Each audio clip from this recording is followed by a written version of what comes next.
দুলাভাই, এসব নোংরা আবর্জনা কোথা থেকে তুলে নিয়ে আসছো তুমি?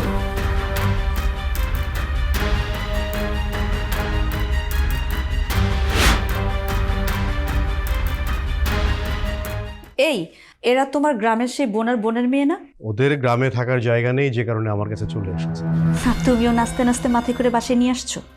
শোনো, এসব ময়লা আবর্জনার জন্য আমার বাসায় কোনো জায়গা নেই। আমি এদের আমার বাসায় রাখতে চাই না। ও ভাই, আমি তোর আপন বড় বোন, আর আমি আর আমার মাইয়া তোদের কাছে আবর্জনা? তোর বউ এগুলো কি করতেছে? এই থামুন, ওকে ভাই বলতে হলে আপনাকে 7 বার চিন্তা করতে হবে। আর আপনারা তো আমার বাসার কাজের লোক হওয়ার যোগ্যতা রাখেন। মামা, আপনি কি শুধু দাঁড়াইয়া এই যে আমাকে এইভাবে অপমান করে সাই দেখবেন? আমাকে গ্রামে যদি থাকার জায়গা থাকতো তাইলে তো আমরা এখানে আসতাম না। বিপদে পড়ে আসি বলেই তো আপনার কাছে আইছি। বিপদে পড়ছো তো রাস্তার ফুটপাতে গিয়ে থাকো। রাস্তার ফুটপাতে তোমাদের মতো অনেক মানুষ থাকে, আর তোমাদের জায়গা ওইখানে। আর শোনো, তোমাদের ছোঁয়া লাগলে আমাদের আসবাবপত্রগুলো নোংরা হয়ে যাবে। এখন বাড়ি থেকে বের হয়ে যাও, আর যদি বাড়ি থেকে না বের হও তাহলে ঘাট ধাক্কা দিয়ে বাড়ি থেকে বের করে দিবে।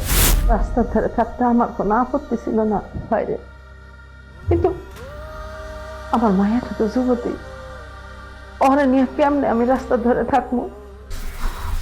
ভাই, আমার মায়াটার মুখের দিকে তাকাই, হইল তোর বাড়িতে একটু মাথা গুঁজে উঠাই দে।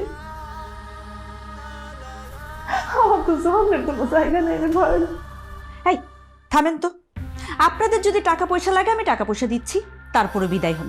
আমি আপনাদের মতো মানুষদের আমার বাসায় রাখতে চাই না। থাক না কিছুদিন। দুলাভাই মারা গেছে মাত্র কয়েকদিন আগে, এখন যাবে কোথায়? এখন কোনো কথাবার্তা না বলে ওদের থাকার জন্য একটা রুম দেখিয়ে দাও, যাও। তোমার যদি তোমার বোন আর বোনের মেয়ের জন্য এতই দরদ লাগে, তুমি রুম দেখিয়ে দাও।